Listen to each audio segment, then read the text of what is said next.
Sud Radio, les clés d'une vie, Jacques Pessis. Sud Radio, les clés d'une vie, celle de mon invité. Le cinéma, c'est votre vie, mais paradoxalement, dans la vie, vous n'en faites jamais.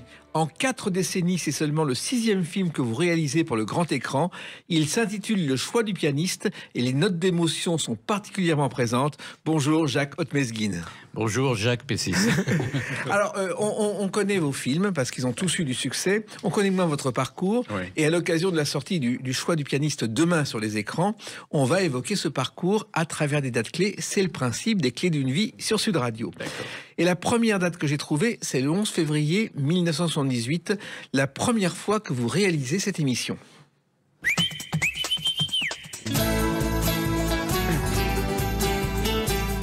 30 millions d'amis ». Et ce jour-là, vous recevez les frères Jolivet qui parlent de leurs chiens et de leurs chats. Vous en souvenez ? Oui, très très bien, c'était des amis.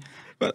Et c'est vrai que 30 millions d'amis, c'était quelque chose d'extraordinaire. Enfin, c'est curieux parce que moi, j'étais beaucoup assistant et à un moment, assistant réalisateur, et à un moment, je me suis dit, je vais faire quand même réaliser quelque chose. Et à l'époque, la télévision était fermée aux gens de cinéma. Ils voulaient que ils voulaient des auteurs, et il y avait des petites émissions comme ça qui proposaient à des réalisateurs de devenir des assistants, des gens qui voulaient passer à la réalisation, de faire des petits sujets. Moi, ça me paraissait très étrange de faire des films sur les animaux. J'aimais les chats, j'avais des chats. Mais vous connaissiez quelques cabots aussi. Oui, absolument. Ils me demandaient justement si, quand je suis allé les voir, ils m'ont demandé est-ce que vous avez des... Ils espéraient, en prenant des gens qui venaient du cinéma, d'avoir des acteurs, parce que c'était le début du people. Et j'aurais dit oui, bien sûr. Et alors j'avais deux copains à l'époque, c'était Pierre et Marc qui faisaient les duettistes comiques, qui faisaient une émission, enfin Réchaud et Frigo, je voilà, sais pas si vous vous souvenez. Absolument. Et il faisait un sketch notamment qui s'appelait Le Fils d'Hitler, qui n'avait pas connu sa mère. Exactement. Voilà. Et ça me faisait pleurer de rire. Et donc je leur ai dit est-ce que tu veux faire avec moi un reportage, parce qu'on était payé au reportage, quoi. Et on n'était pas officiellement réalisateur, on faisait reporter. Et donc, ils me disent, bah oui, avec plaisir. Ils avaient un chien, je ne sais plus ce qu'ils avaient. Un chien qui avait disparu et il avait lancé des recherches pour ce chien. Ah d'accord, bah vous avez une meilleure mémoire que moi. Et donc, on avait commencé, on s'est bien marré, quoi. On avait j'allais dire... détourner un peu le sujet, quoi. On est avec eux, on pouvait pas faire quelque chose de sérieux. Ça a bien plu à la production, et on m'a dit, bah, si tu veux en faire d'autres, reviens. Donc j'avais une liste de copains. Je me suis pas gêné. Il y avait à l'époque Joe Dassin, c'était pas un copain, mais enfin il y avait plein de gens que j'ai un peu oublié. Joe Dassin avait des chiens qui s'appelaient Mariti et Gilbert, en souvenir des Carpentiers. Oui, c'est vrai. Oui. Il y avait Hugo Frey. Hugo Frey, ça a été un grand moment. Ouais. Parce que lui, il adorait la nature. Ouais, Marie-Paul Bell. Oui, Marie-Paul. Ouais. Et Jean Lefebvre qui imitait des bruits d'oiseaux. Voilà. Alors, je connaissais très bien sa fille qui était monteuse. Oui. Et elle me dit, pourquoi tu fais pas un sujet sur mon père? Je lui ai dit, bah, avec plaisir. Moi, il fait tellement rire qu'il n'y a pas de problème. Donc ça s'est fait tout seul. Il imitait les oiseaux. J'ai pas une mémoire exacte de ce qu'on a fait. Je n'ai tellement fait depuis, d'autres que 30 millions d'amis. Et d'autres émissions sont venues me voir. Et j'avais rencontré Henri Slotine. On avait fait une émission qui était formidable, qui s'appelait 4 saisons. Oui. On a fait des clips.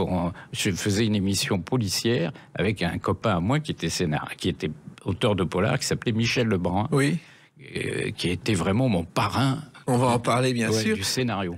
Mais alors, il se trouve que 30 millions d'amis, au départ, c'est Jean-Pierre Hutin qui l'a créé. Oui. À l'époque, c'était pour lutter contre la souffrance animale. Il était même presque en même temps que Bardot. Il débutait en même temps. Ah oui, c'était vraiment le début de ce genre d'émission. Et surtout, moi, à l'époque, je disais, mais vous devriez faire un magazine papier. Il y a tellement de clients, il y a tellement de gens. Et il me dit, ah bon, vous croyez, c'est pas tellement mon truc. Jean-Pierre Hutin, c'était un militaire.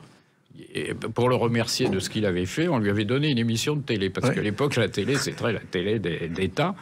Et donc, on récompensait à tous ces gens-là en leur donnant une émission de télé. Et lui, il adorait les animaux. Il avait un chien, Mabrouk, qui était quand on projetait les films, quand il aboyait, Jean-Pierre disait Ah, il a aimé Mabrouk, hein. Alors donc c'est bon, hein, Jacques, au Pierre, oui, voilà. Et beaucoup de gens se sont comment dirais-je, entraînés à faire des films avec intérêt. Et puis musicalement, on pouvait mettre tout ce qu'on voulait, quoi. C'était formidable. C'était formidable. Alors ça, ce sont vos débuts à la télévision. Vos débuts dans la vie, c'est au Maroc. Je crois que vous êtes né à Casablanca. C'est ça, oui. Dans une famille assez pauvre, d'ailleurs. Oui, mes parents, vous savez, le ghetto là-bas à Casa, s'appelle le Mela. Le Mela et la Médina, c'était le Mela, mais de bourgeois, quoi. Et mon père venait de là, et il n'a pas voulu rester dans cette communauté un peu, comment dirais-je, un peu rétrograde, quoi. C'était dur pour lui, il avait un autre état d'esprit, il était jeune, il avait 13 ans, même pas. Il arrivait des montagnes, parce qu'il y avait des juifs dans les montagnes juives berbères, ce qui est une histoire que je voulais raconter, faire un documentaire justement assez gros là-dessus. Et je l'ai toujours en projet. Et lui, il est sorti. Et ils étaient très cachers, très enfermés dans la tradition. Et lui, il est sorti de là et il a été un mécréant presque, hein, rejeté par sa famille. Il est allé travailler avec des Italiens. À l'époque, il y avait beaucoup d'Italiens qui faisaient des glaces à Casablanca. Ils étaient au bon endroit. Et lui, il les suivait. Il avait 8-9 ans. Il est rentré comme ça avec eux, comme apprenti, et il a fini sa carrière comme glacier. Il a monté après au Maroc, à Casa, ses propres magasins. Et puis bon, il y a eu des soucis avec l'indépendance d'Algérie. Le climat s'est détérioré au Maroc aussi, et donc on est parti. Alors, juste avant de partir, vous avez quand même commencé vos études au lycée Lyotais. Absolument, qui était le lycée des bourgeois. Oui. Et moi, il me regardait quand même. Il a fallu que je passe un examen. J'étais un peu... à l'époque, on ne savait pas. J'étais un peu surdoué. On ne connaissait pas mes instituteurs. Ils ne comprenaient pas pourquoi j'allais plus vite que tout le monde. On ne savait pas. Donc, ils m'ont fait passer un examen parce qu'ils me disaient, tu ne devrais pas aller dans les écoles de l'Alliance israélite qui justement, prenaient les enfants des Mélas pour leur donner une éducation européenne, enfin une éducation francophone. Et moi, je n'ai pas suivi ce cursus parce que les instituteurs m'ont pris en main. C'est incroyable. Et ma mère, elle ne voulait pas, mes parents ne voulaient pas. Ils disaient, mais non, nous, on veut qu'il soit cachère, qu'il ne soit pas dans... Sauf mon père. Mon père, non, lui, il était d'accord, il trouvait ça très bien. Et il était chez un glacier italien en face d'un cinéma. Et alors, si ça vous intéresse, je vais vous raconter d'où vient ma vocation. Voilà. Alors, mes parents n'avaient pas les moyens de se payer une nounou. Donc mes sœurs, j'avais 2 sœurs au-dessus de moi et une qui va arriver après. Et donc, au lieu, à l'époque, c'est presque un film de Fellini, quoi. À l'époque, les glaciers étaient en face des cinémas parce qu'il y avait l'entracte, et à l'entracte, ils vendaient pas des esquimaux.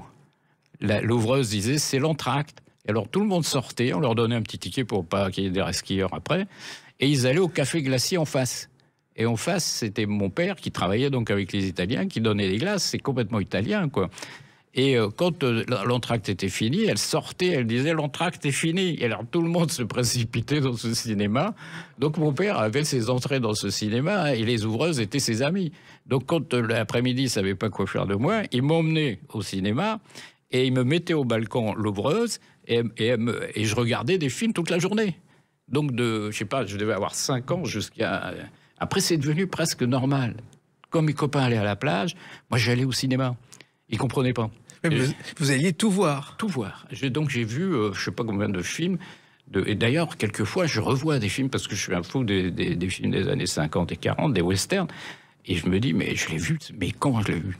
Donc c'est-à-dire qu'il y a une mémoire comme ça sélective qui est restée de certains films. Alors, ce qui est étonnant, c'est qu'après Jacques Ottmesguin, vous venez à Paris, oui. Vous allez au lycée et vous allez être rétrogradé de 2 classes. Ben, dis donc, vous en savez des choses. Oui, parce qu'à l'époque, quand on arrivait comme ça, il y avait une grosse arrivée de pieds noirs, mais nous, on n'était pas d'Algérie, donc on n'avait pas les mêmes avantages. Et rétrograder les élèves qui arrivaient en disant « Ah ben, c'est pas le même programme », alors que c'était exactement le même programme, puisqu'on était sous protectorat français avant. Donc on gardait le programme. Et moi, j'ai même des amis qui m'ont raconté la même histoire, mais eux, comme ils étaient plus riches que moi, c'était des vrais colons, les parents les gueulaient. Mes parents, qui étaient quasi analphabètes, ils ne pouvaient pas les gueuler. Ils étaient très contents, au moins, qu'on me prenne dans un collège. Donc j'ai commencé au collège de Charenton-École, car mon oncle habitait Saint-Maurice et le collège était de Charenton-École. Et alors je passais mon temps à faire les devoirs des copains, parce qu'ils me disaient, mais tu sais tout? J'ai dit, ouais, je devais presque passer en 3e, quoi, quelque chose comme ça.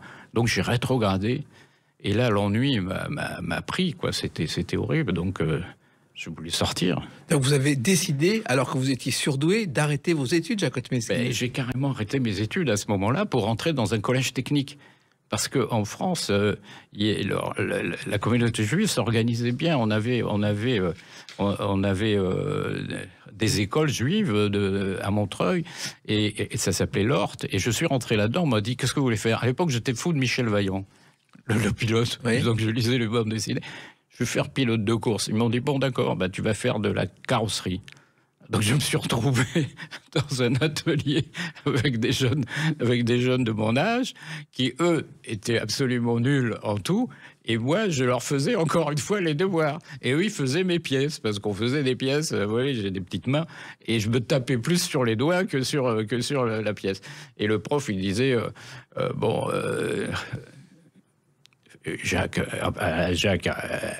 laissez tomber, arrêtez, vous ne pouvez pas continuer dans ce boulot, vous vous tapez dessus tout le temps. J'ai dit, mais j'ai mes copains qui font les pièces. Bon, donc j'ai tenu 1 an. Puis je me suis retrouvé à la rue, mon père et ma mère, désolés, désespérés. Mais qu'est-ce que tu veux faire de ta vie? Moi, à l'époque, je disais, je vais être caméraman. Voilà. Et bien justement, on va en parler à travers une autre date qui est importante dans votre vie, le 9 juillet 1986.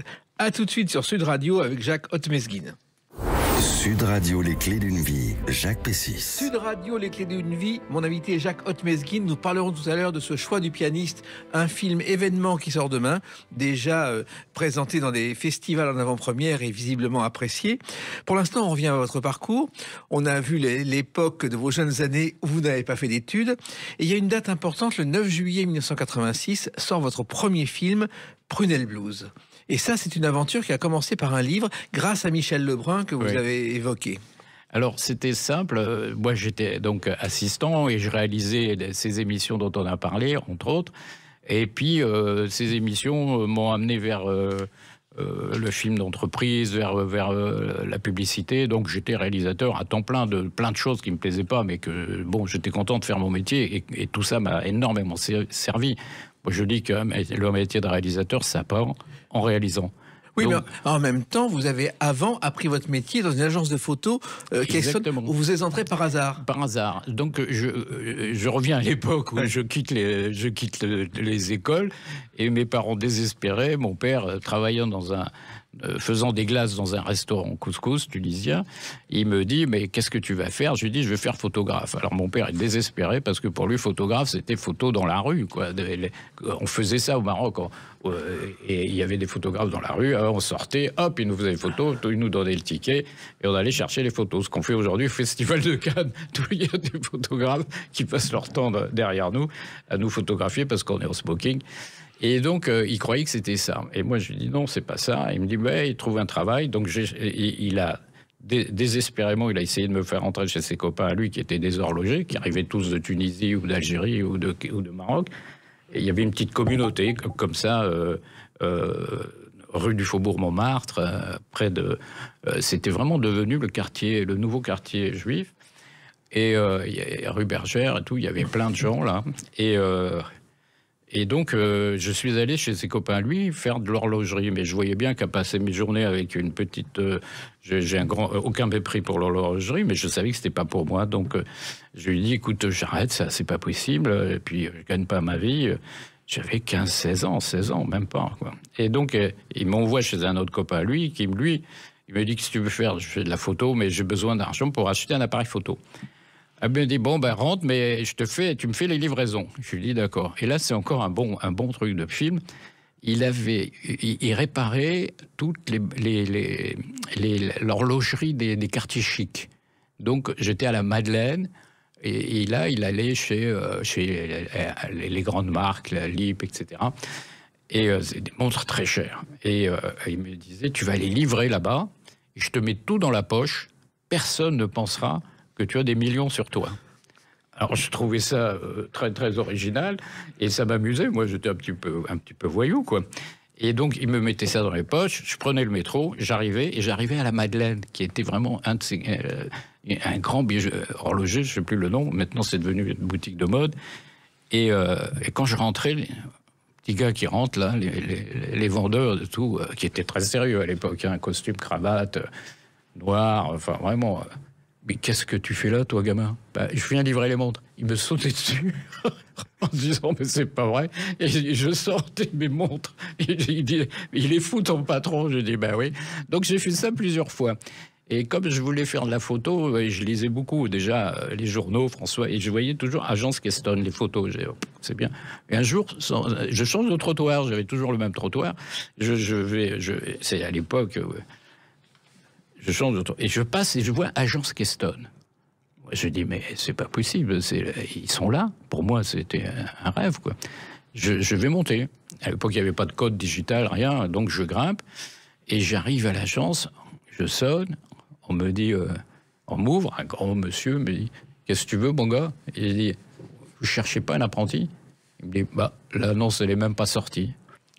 Et donc, il m'a engagé tout de suite. C'est fou, hein? C'est incroyable. Et l'agence Keston a été réquisitionnée par les nazis pendant la guerre. Oui. Et par miracle, toutes les archives n'ont pas été détruites. Alors, justement, à l'époque, c'est là que j'ai découvert tout l'univers de ces photographes. Parce qu'ils étaient tous des héros.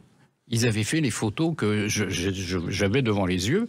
La dame des archives, elle me disait, bon, je vais te donner un boulot. Je faisais les reproductions des photos d'archives.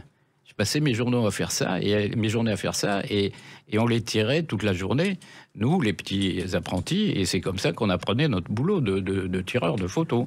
Mais pas de reporter, hein, parce que moi, je pensais que j'allais devenir reporter là-dedans.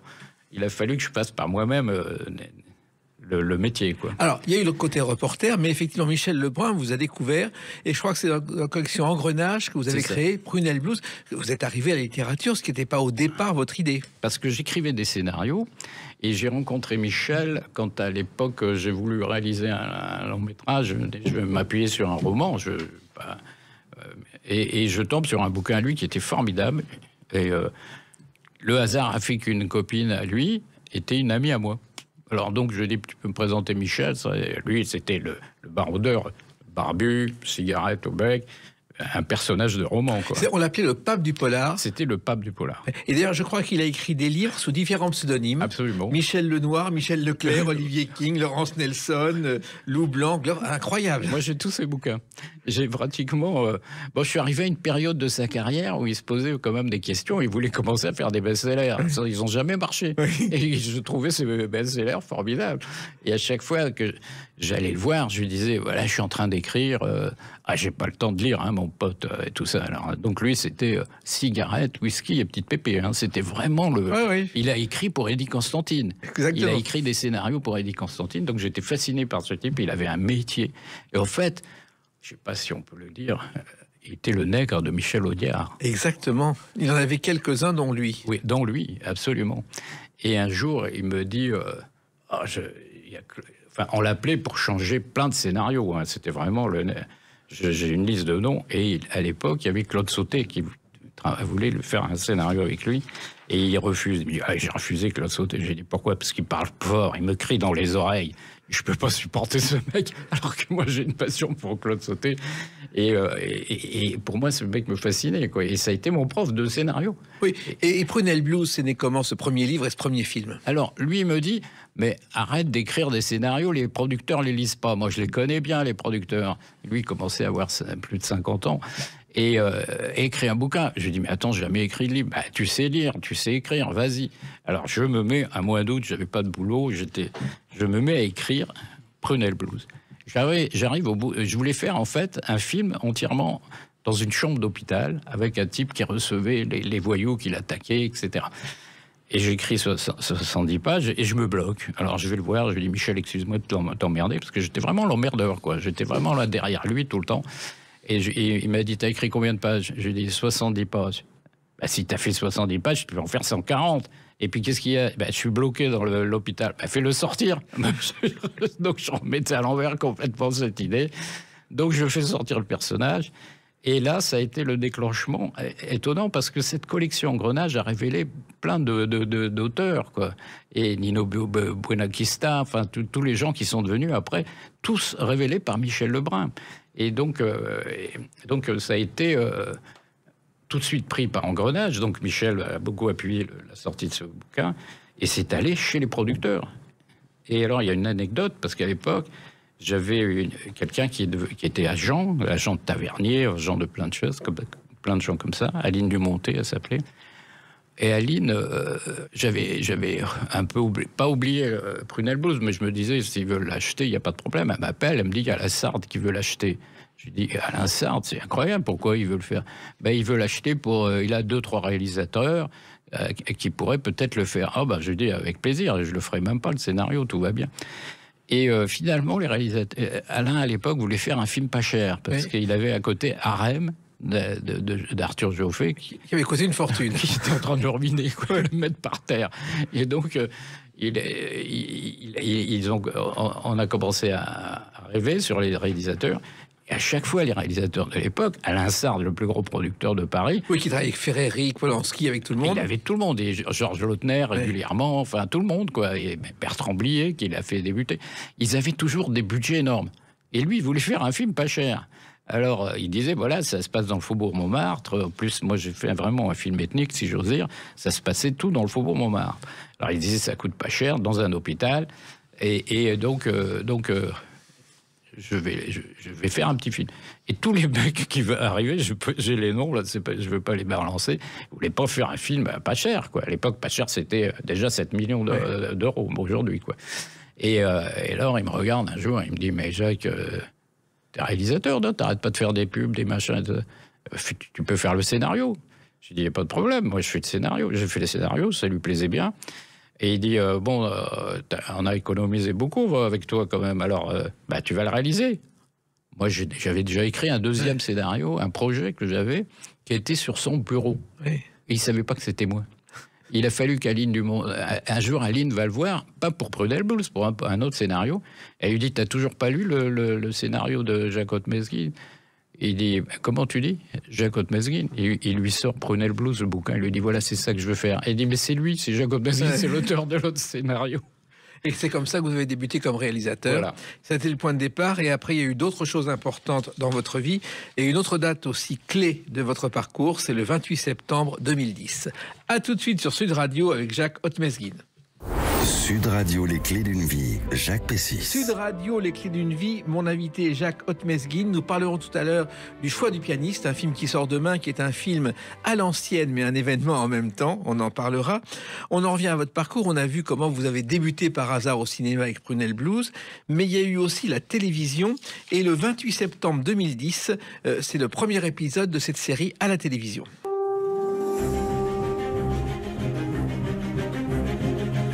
La Maison des Rocheville, qui a été un événement qui a duré 5 épisodes. Et c'est une saga qui se passait dans une maison vivante entre 1895 et 1968. Alors, ça vient de Nelly Kavsky. Oui. C'était à ce moment... J'ai rencontré Nelly un peu de temps avant. Productrice. Et moi, j'oublie toujours de dire qu'elle est productrice parce qu'elle est naturellement. Et débuter... En fait, elle m'avait rencontré.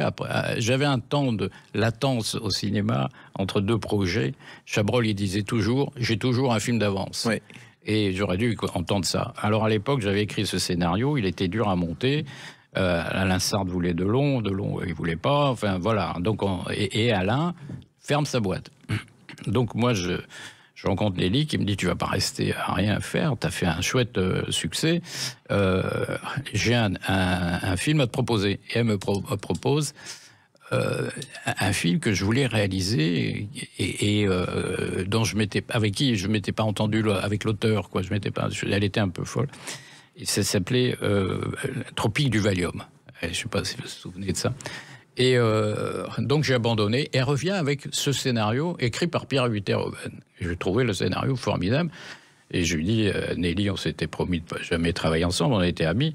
Et elle me dit, mais je lui dis, je ne saurais jamais fait tourner en 26 jours, c'est pas possible. Elle me dit, bon, je te laisse quand même réfléchi. Bon, j'ai réfléchi. À l'époque, les gens de cinéma à la télé, comme je vous l'ai dit, aussi bien pour les reportages que pour les téléfilms, c'était pas bienvenu. Ah bah, même à la télévision. Bah, c'est ce que je veux dire. Micheline Prel et Daniel Gélin ont fait Les Saintes Chéries. Avec Jean Becker, dont j'étais l'assistant. Voilà, et ça a fait scandale. Ça a fait scandale. Et je me souviens, alors j'ai dit, bon, bah, je vais faire de la télévision, je vais prendre les meilleurs. Donc j'ai pris André Hainaut, qui est un chef opérateur exceptionnel, j'ai pris son cadreur, j'ai pris des gens de la télévision qui travaillaient comme des gens de cinéma. Il n'y avait aucun problème. C'était pas les buts de Chaumont. Vous voyez, il y avait une différence entre la production indépendante et les buts de Chaumont. Les buts de Chaumont, où il y avait des réalisateurs installés comme Bluval, tout ça, quoi. Bluval, que j'aimais beaucoup. Le Donjon qu'il a fait est exceptionnel. Bluval a été un des premiers réalisateurs de la télévision et il a réalisé le premier feuilleton télé, on l'oublie, qui était l'Inspecteur Leclerc, qui passait le dimanche. Et c'est lui qui a ouvert la voie aux séries télévisées. Exactement, oui. Et vraiment, Marcel, moi j'aimais beaucoup. C'était une forte personnalité, donc le Sang d'Angian, il reste. On n'a pas fait mieux. Moi, à un moment, je me suis retrouvé sur cette série, Les Rocheville, avec Alex Brasseur. Je lui ai dit, tu veux pas qu'on refasse d'Angian ? Il me dit, ah, c'est une bonne idée, je fais le rôle de papa. J'ai dit, ouais. Et donc, après réflexion, je me suis dit, je peux pas faire mieux. Alors, cette Maison des Rocheville, c'est vraiment une série, vous tournez dans le Bordelais, dans des vrais châteaux bordelais. Absolument, et il fallait absolument raconter, parce que ce projet que j'avais de cinéma aussi, qui se montait pas, était situé dans un château dans le Bordelais. Alors donc je me suis dit, tiens, une revanche à prendre. Et j'ai dit à Nelly, j'aimerais bien qu'on le fasse dans le Bordelais. Elle me dit, il n'y a pas de problème. Donc on a travaillé, on a fait des scénarios. Et il y avait 2 autres scénaristes avec moi. Et on a fait de 1905 à 1968. Et ça a été un travail colossal, quoi. Colossal, 5 fois 1h30, c'était comme un long métrage, quoi. Et à l'époque... Je ne veux pas dire que la télévision avait de l'ambition et qu'elle n'en a pas aujourd'hui, mais il y avait vraiment de l'ambition. On faisait des films en costume. Exactement, mais des films en costume qui ne parlaient pas de choses futiles ou inutiles. Au contraire, ça racontait l'histoire à travers une histoire de famille. Et ça m'a donné envie vraiment pas que ça, mais même avant, j'ai découvert grâce à Nelly Kavsky que je pouvais raconter des histoires sur la longueur. Et 1h30, c'est très restrictif, en fait. Parce que moi, j'ai beaucoup d'imagination, énormément. Et sur le plateau, j'ai un besoin incessant de boulot, quoi, de travail. Et là, 5 fois 1h30, ça m'a épuisé, quoi. Donc, j'ai arrêté vraiment la télévision parce que j'avais des projets de cinéma aussi qui à chaque fois me prenaient du temps. Oui, mais la Maison des Rocheville, ça a été un gros succès. Il y a eu une partie du tournage dans le domaine de Taillan-Médoc où a été tournée aussi la série Famille d'accueil et Cartouche, le film. Ah oui, je savais pas ça, tiens. Alors, il se trouve que à chaque fois, vous avez une particularité, Jacques Otsmezguin, c'est que vous trouvez des acteurs et vous êtes le découvreur. Dans vos premiers films, je crois qu'il y a Vincent Lindon. Vincent, ouais. Vous avez été le premier à découvrir Vincent Lindon. Oui, on était 2. Il y avait... on avait découvert ce gars qui avait des tics monstrueux. Dû à son enfance. Oui, j'ai jamais compris. En fait, si, ses parents sont séparés, ça l'a traumatisé à vie. C'est ça, voilà, il était traumatisé. Et comment je veux le dire ? Il était au cours Florent. Mais après, il est sorti des cours Florent. Et c'est Huster, à l'époque, pour qui j'écrivais un scénario, pour Paul Boujna, pour le frère de Michel, qui m'a dit ah bon, tu veux faire Prunelle Blues? J'ai dit bah oui. Il me dit il y a un acteur formidable, viens le voir. Et donc je vais le voir et je vois un mec avec des tics monstrueux. Et quand il est sur scène, il avait plus de tics. Alors je me suis dit comment il fait? Alors Paul voulait absolument aussi travailler avec lui. Et en fait, il a commencé avec Paul Boujna. Et après, moi, j'en ai hérité sur Prunelle Blues, qui n'était pas encore en projet sûr. Moi, j'ai écrit beaucoup de scénarios à ce moment-là, en attendant de faire un long métrage, grâce à Michel Lebrun, tout le personnage. Et après, quand on a fait Prunelle Blues, il était évident que j'allais proposer à Alain Sard 2 acteurs pas trop connus. Michel n'avait pas encore fait 3 hommes et un couffin. Michel Boujna, oui. Boujna, pardon. Et Vincent, personne ne le connaissait. Oui. Alors Alain, il me disait, mais qu'est-ce que tu veux que je foute avec ces 2 acteurs? J'ai dit, mais va voir 3 hommes et un couffin pour Michel Boujna. Et Vincent, je te promets qu'il va être formidable. Et en fait, il est allé voir 3 hommes et un couffin, il n'y a pas cru, comme tout le monde, Alain Sartre, bon, comme 12, tout le monde y croyait 12 pas. millions d'entrées. 12 millions d'entrées. Et donc, et moi, je savais que Michel avait vraiment... Moi, j'allais le voir sur scène. Donc, il faisait vraiment ses spectacles, les magnifiques, enfin, tout ça. Et je savais qu'il avait du talent, même pour le cinéma. Et Alain a dit, bon, ben, on va le faire, mais alors, je vais accepter une sortie en juillet. Puis 3 hommes et un couffin fait un carton. Fait un carton doucement progressif, quoi. C'est ce que je souhaite à tous les réalisateurs. Mais à l'époque, si le film démarrait le mercredi et qu'il faisait pas les entrées qu'il fallait, on l'enlevait pas. On lui laissait encore une chance. Et le film, toutes les semaines, augmentait. J'en ai parlé encore avec Colline Serrault il y a 2-3 ans. Et elle me dit, c'est le seul exemple de film qui grimpait toutes les semaines. C'était hallucinant. Toutes les semaines, Alain Sartre me disait, mais c'est pas possible. Qu'est-ce qu'on va faire? C'est Michel Boujna qui devient une vedette. Je dis, bah, tu vois, on avait le nez avant tout le monde. Et donc, bon, moi, j'ai pas fait 12 millions d'entrées parce que je venais après. Et Michel est devenu, ça a lancé vraiment beaucoup Michel, quoi, le 3 hommes et un couffin.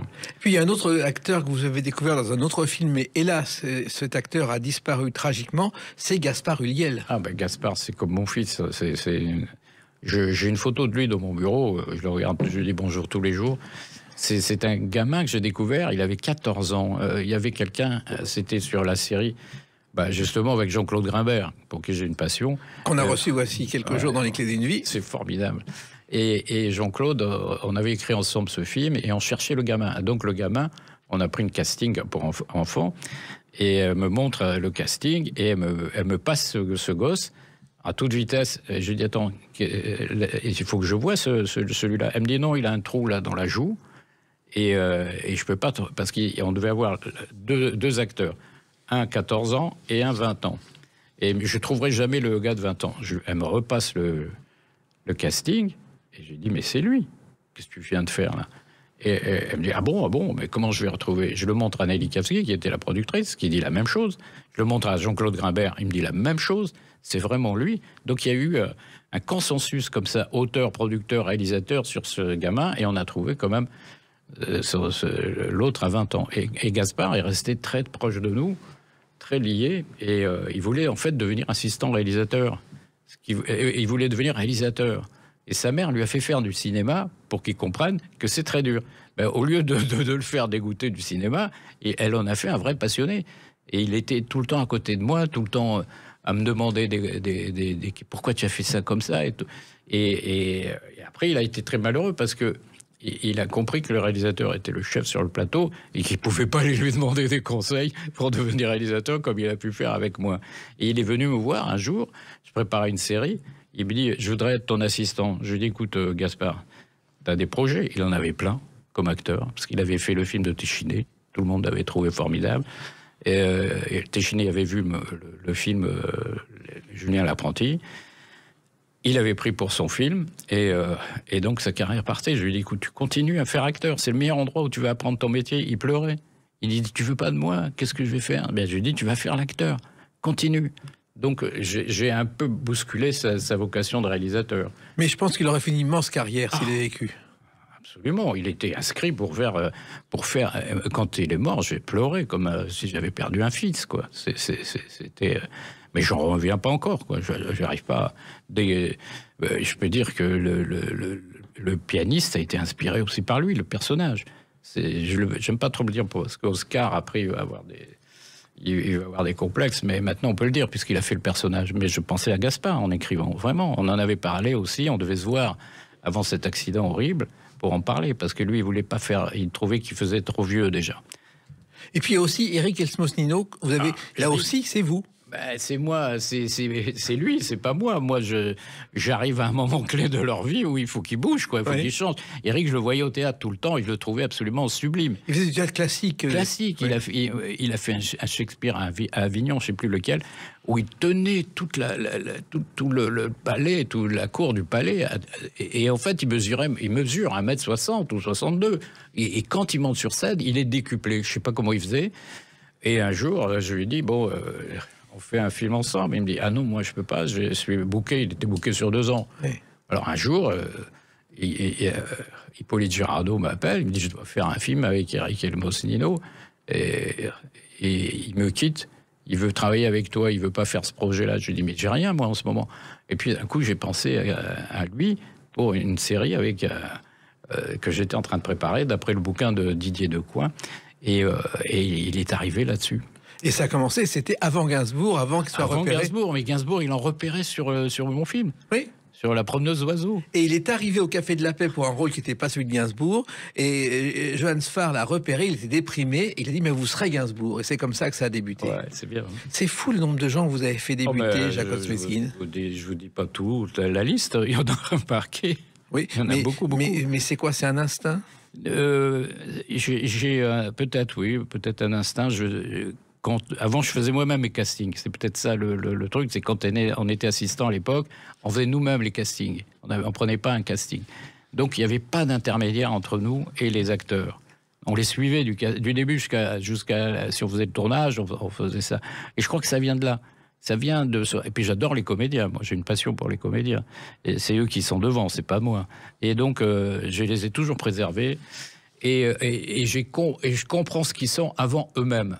C'est-à-dire que moi, j'aurais aimé que quelqu'un comprenne ce que j'étais avant moi-même. Moi, je l'ai compris tout seul, donc j'ai eu du bol. Et je pense que j'ai eu du bol toute ma vie. Mais eux, il faut qu'ils aient du bol à un moment. Et j'aime bien. Et puis, quand on tourne avec un acteur jeune qui n'a rien fait, il n'a pas de tic. À part Vincent Lindon qui avait des tics, mais ça avait, dès qu'on dit moteur, Vincent n'a plus de tics. Et il est devenu un merveilleux acteur. Et donc, c'est ce qui nous donne, c'est original et c'est qu'à moi. Et vous avez encore découvert d'autres acteurs et on va en parler à travers la date de demain, le 29 janvier 2025, pour la sortie du choix du pianiste, dans quelques instants sur Sud Radio avec Jacques Ottmesguin. Sud Radio, les clés d'une vie, Jacques Pessis. Sud Radio, les clés d'une vie, mon invité est Jacques Ottmesguin. On a beaucoup parlé de votre parcours méconnu, Oui. Et qu'on découvre pour la première fois. Et donc, demain, 29 janvier 2025, sortie d'un film, Le choix du pianiste, dont voici un extrait de la bande-annonce. Quelqu'un m'a reconnu. Elle s'appelle Annette. Elle voulait tout savoir sur moi. C'est votre professeur? Elle s'appelle Rachel. Le film est résumé en quelques phrases et c'est un film étonnant qui se déroule entre 1925 et 1945 et qui met en scène un pianiste et une histoire d'amour, pas comme les autres. Oui, parce que je voulais... j'avais fait une série, encore une fois, avec Ruggero Raimondi, c'était formidable. Et moi, j'adore la musique, toutes sortes de musique, mais ça, la musique classique, c'est pour moi, comment dirais-je... plus qu'une thérapie. J'ai découvert après que ça devenait thérapeutique, la musique. On soigne des Parkinson, des choses comme ça. Et donc cette passion, comme je dis, ça me permet de filmer l'invisible, c'est-à-dire tout ce qu'on ressent, qu'on ne voit pas. C'est prétentieux, c'est après avoir filmé tellement de choses, qu'est-ce que je peux filmer? Alors je me suis dit, comme ça, que ce pianiste, j'étais un peu énervé par un pianiste qui massacrait Chopin à la radio, que j'écoutais en rentrant chez moi. J'ai dit, je vais quand même raconter ce pianiste. Et comme toutes les histoires d'amour, il faut un drame, le drame, c'est la guerre. La guerre 40. Le drame, c'est que sa prof est juive, tiens, par hasard. Donc, elle peut plus travailler. Et donc, lui, en tant que non-juif, il va découvrir l'horreur de cette situation. Lui qui vivait hors sol, lui qui vit hors sol, et il voit le drame de l'existence, de la guerre, du rejet de l'autre, du rejet tout court de l'identité de quelqu'un, rejaillir et devenir un vrai problème. Jamais il y a pensé. Et donc le fait de prendre comme ça un personnage innocent qui devient une victime et qui en plus vit dans l'amour et la musique, ça pouvait que faire des dégâts, quoi. Ouais, mais faire un film, en plus, avec une émotion folle, qui est celle de la musique. Parce que le personnage central est devenu la musique. Oui, et en même temps, ce garçon va aller en Allemagne par amour, jouer pour les Allemands. C'est quand même pas terrible en 1940. Mais en plus, Oscar Le Sage, il est formidable dans ce projet, dans ce film, parce qu'il a cette jeunesse que le personnage a, à la fois dans les yeux et dans l'émotion. Il comprend rien. Et même si on lui explique, il veut pas comprendre. Donc la première fois qu'il va à Berlin pour jouer, parce qu'on lui a trouvé un boulot là-bas, il découvre l'antisémitisme. Et il repart. Et donc les Allemands lui en veulent. parce qu'on ne quitte pas comme ça la Philharmonie de Berlin. Il rencontre déjà Furtwängler, qui va devenir après son protecteur, et Karajan. Donc en 1933, Karajan déjà faisait partie était entré dans le parti nazi. Donc il revient à Paris et il découvre à Paris peu à peu l'occupation qui va arriver, quoi. Et la fin de vie de son amour. La fin de son amour. Elle est arrêtée. Puis à Lagrange, formidable Rachel, formidable. C'est une découverte. Je l'ai trouvée au théâtre. Elle est merveilleuse. Elle me rappelle un peu Ludmilla Michael. Elles ont ce charme et cette humilité et cet amour de la vie. Et elle va être emmenée. Et lui, pour la sauver, parce que sa sœur est collabo, à Oscar, du moins à François, elle lui dit, on va t'aider, mais seulement ils vont te demander d'aller jouer à Berlin, à retourner là-bas jouer. Donc c'est l'humiliation absolue. Il y va, il joue devant les nazis, et là il découvre vraiment l'horreur. Et puis il a le droit de revenir à Paris quelquefois, mais il doit retourner là-bas. Et c'est vraiment la base du film. Un film, c'est-à-dire que les Français qui allaient chanter ou jouer pour les nazis, bon, faut pas oublier que Piaf est allé chanter pour les Allemands, mais en même temps, elle a fait des photos avec les prisonniers, et ces photos ont permis de réaliser de fausses cartes d'identité, et elle a fait sortir 170 prisonniers, Piaf. C'est une histoire extraordinaire. Ça, ouais. Mais là, ce qui est extraordinaire dans ce film, c'est qu'il y a de l'émotion, et le garçon va aller jusqu'au bout de son amour pour sauver justement cette jeune femme. Oui, il va aller au bout et persuadé qu'on allait la libérer. C'est-à-dire qu'il a été au milieu d'un chantage, et l'objet d'un chantage. Et avec son naturel et sa naïveté, il y est allé, sans savoir qu'il commettait l'irréparable. Et puis après, il découvre qu'elle est morte, on lui a menti, et son amour disparaît complètement, quoi. Et il va rentrer dans un processus de destruction qui est de boire. Et Oscar... Ce personnage m'a été inspiré par Samson François, qui passait son temps dans les boîtes de jazz après les concerts et les concerts. Il avait un tel mal de vivre qu'il pouvait s'en sortir, pensait-il, qu'en buvant. Donc je suis parti de cette idée aussi.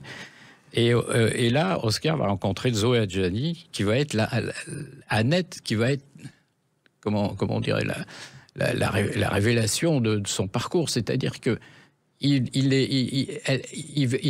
a la résilience, voilà. C'est elle, le personnage, qui va l'amener à la résilience. C'est des mots. Mais ce qui est extraordinaire, c'est qu'une fois de plus, vous avez découvert des acteurs. Oscar Le Sage, personne ne le connaissait. Zoé Adjani, la nièce d'Adjani, personne ne la connaissait non plus. Oui, elle était un peu... Moi, je la connaissais pas quand je l'ai vue. Moi, je me suis dit, tiens... Là, on a fait nous-mêmes le casting avec Lali. On a un casting, mais...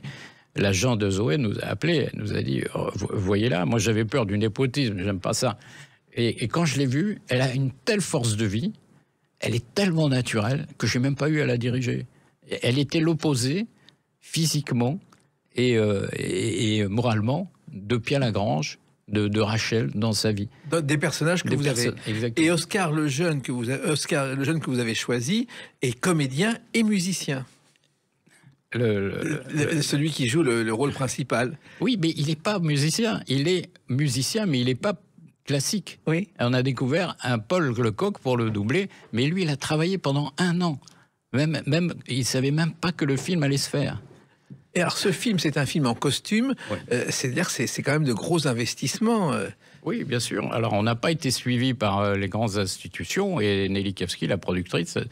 Elle a dit, on va se débrouiller avec l'argent qu'on a, parce qu'elle a trouvé TV5 Monde, elle a trouvé des partenaires. Les Hauts-de-France ont été formidables, ils nous ont suivis. Parce qu'en général, on tourne les films à l'étranger maintenant. Ben oui, mais moi je voulais pas. Je voulais vraiment. Moi, j'arrive pas à me déplacer mentalement. C'est-à-dire, si on me dit, tu vas à Prague faire Paris, je n'y arrive pas. C'est quelque chose comme ça. Il y a des copains qui le font très bien. Je connais plein de réalisateurs qui le font très bien. Mais cette authenticité des rues françaises, j'en ai besoin. Je suis pas un document, je suis pas un documentariste. Enfin, je fais pas des documentaires, mais j'ai besoin. Moi, je sais pas. Je suis peut-être parce que je suis venu en France comme un étranger et que j'ai besoin et je suis devenu plus français que français. Et c'est votre 6e film seulement au cinéma en 40 ans, mais c'est aussi des années de travail, parce qu'avant d'écrire ce scénario, vous avez fait beaucoup de recherches à Côte-Mézine. Énormément. Mais moi, je lis beaucoup. comme je suis un surdoué, j'ai besoin de m'équiper mentalement pour vivre. Donc je vois beaucoup de films, je lis beaucoup de bouquins et l'histoire me passionne. Et puis le fait d'avoir fait des séries historiques, dont celle avec Jean-Claude Grimbert, et d'avoir fait justement ces longues séries, demande un investissement physique et un investissement historique. Et moi, j'adore lire l'histoire. Moi, je lis toujours 2-3 livres, un polar, un livre d'histoire et un essai.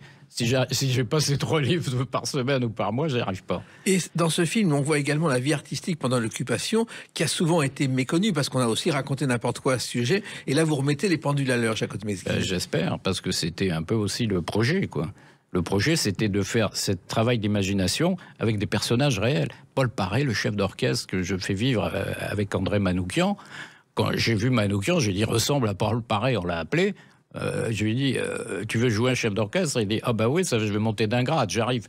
Et donc, lui et Toretton ont des petits rôles. Et Toretton, qui est un acteur merveilleux, en 2 jours, il a bouclé son personnage. Et je le remercie encore d'être venu participer. Parce que ces acteurs qui manquent de métier cinématographique, il faut leur mettre en face des acteurs imparables. C'est-à-dire qu'ils ne peuvent pas tricher avec eux, il faut qu'ils soient parfaits. Et le conflit entre Toretton, le père d'Oscar, et Pia, et Pia n'a pas eu peur de Philippe. Dieu sait que Philippe, il a une voix qui porte. Et elle a vraiment vécu cette espèce de voix qui porte et contre lequel elle va sauver le petit, quoi, pour qu'il fasse du piano. Oui, mais cette vie artistique pendant l'occupation, moi, c'est une chose qu'on retient dans le film qui est étonnante. C'est-à-dire qu'on a beaucoup raconté que les Allemands allaient aux Folies Bergères, mais c'est qu'il y avait une résistance derrière de la vie artistique. Bien sûr, bien sûr. Il y a une pièce, Le rêve de Monsieur Belette, qui a été montée par Raymond Souplex aux Deux Ânes. L'occupant ne s'est jamais aperçu que c'était une pièce anti-nazie. C'est incroyable, ça. Et ça aussi, vous avez beaucoup insisté là-dessus pour raconter ce Paris un peu méconnu. Moi, j'adore. Il y a un bouquin là qui vient de sortir qui s'appelle le serveur du Plaza, non? Oui, c'est ça, oui. Et du Ritz, voilà, pardon. Et ça me passionne. C'est-à-dire que ce qui me passionne, moi, que pour que l'histoire, je la puisse vraiment rentrer dedans, moi, j'aime pas tourner dans une cuisine d'aujourd'hui. Parce que je rentre chez moi, je suis dans la même cuisine presque. Tandis que quand je sors d'un film des années 40 ou 30 ou 25 ou même 50, je rentre chez moi, je suis dans le réel d'aujourd'hui. Mais dans le réel d'avant, mon imagination devient réelle. C'est ça que je trouve extraordinaire. Mais ce film a été présenté dans des festivals en avant-première, avec beaucoup de succès. Mais curieusement, vous êtes hors norme, puisque les distributeurs ne savent pas où vous placer par rapport au film d'aujourd'hui. Mais c'est incroyable. Et ça m'a bouleversé avec Nelly Kavsky. On se dit à chaque fois, ils vont l'accepter. Au départ, il y avait un groupe qui voulait le faire. Et puis le type s'est fâché, il est parti. Alors on est allé voir d'autres grandes sociétés qui ont dit, Nelly a dit, bon, moi je vais le produire avec vous si vous voulez. Et il trouvait le scénario formidable. Et à chaque fois que les comités de lecture tombaient là-dessus, ils disaient, mais on va le mettre où? Oui, parce que ce sont des cases maintenant au cinéma. Exactement, mais même en radio, regardez-vous votre radio. Vous êtes hors des cases. Oui, et fier de l'être, on parle vrai ici. Eh ben voilà, je crois qu'on fait la même chose, on parle vrai, c'est-à-dire qu'on fait ce qu'on aime. Oui, mais c'est un combat. C'est un combat parce que les gens ne font plus ce qu'ils aiment. Ils font ce qu'on leur demande. Ils entrent comme des employés serviles, mais on ne doit pas être servile dans le métier artistique, dans la radio, à la télévision. Tous ceux qui ne sont pas serviles au système réussissent beaucoup mieux. Mais le combat est lourd et va être de plus en plus difficile. Mais vous ne cessez pas le combat puisque ce film sort enfin, mais ça a été compliqué. Ça a été compliqué. Heureusement, on a trouvé un petit distributeur, comme on dit aujourd'hui. Il n'avait pas les moyens, il n'a pas les moyens, mais il se bat. Et nous, on fait beaucoup d'avant-premières dans toute la France. Et c'est les exploitants qui nous demandent. Ils ont vu le film, Destiny leur envoie le film. Ils le voient et ils nous demandent « Est-ce que vous voulez venir présenter le film ?» On dit « Oui, on arrive ». Alors, les acteurs viennent quelquefois. Nelly Kavsky et moi, on descend dans toutes les villes. Là, ce soir, je vais à Marly-le-Roi. Demain, je suis à Fontainebleau. Après-demain, je suis C'est un film d'artisan comme on n'en fait plus aujourd'hui, Jacques Mesguine. Bravo. Et c'est ce que vous souhaitiez faire? C'est ce que vous continuerez à faire? C'est ce que je pense, qu'on est d'abord des artisans. Jeanne Moreau, elle disait, quand elle faisait partie d'un comité de lecture, elle dit si mon menuisier à qui je donne une chaise fait comme vous écrivez votre scénario, ma chaise, elle tiendrait pas sur 3 pattes. Alors donc, il y a ce métier, c'est ça que je trouve terrible, c'est qu'aujourd'hui, les mômes, les jeunes, j'ai l'impression d'être un vieux con maintenant, ils apprennent pas. Le nombre de jeunes qui ont à peine, qui pourraient être mes petits-fils, et encore j'exagère, me disent, je suis réalisateur, qu'est-ce que t'as fait? J'ai fait un clip. Ah bah c'est formidable, tu veux pas faire assistant, aller voir? Ah non, je veux réaliser mon long métrage. Formidable, il fait un truc et il disparaît. Alors la clé de la réussite, sur le long terme, c'est quand même d'apprendre son métier, comme vous faites. Comme on le fait. Et donc ce choix du pianiste, c'est une victoire, cette sortie. Et c'est une victoire, et je pense que, comme toutes les victoires, par exemple, quand on a fait Julien l'apprenti à la télé, personne ne pensait que ça allait être ce carton. Arte a fait un de ses meilleurs scores. Donc, à chaque fois qu'on nous empêche de faire les choses, ça me donne encore plus de pêche.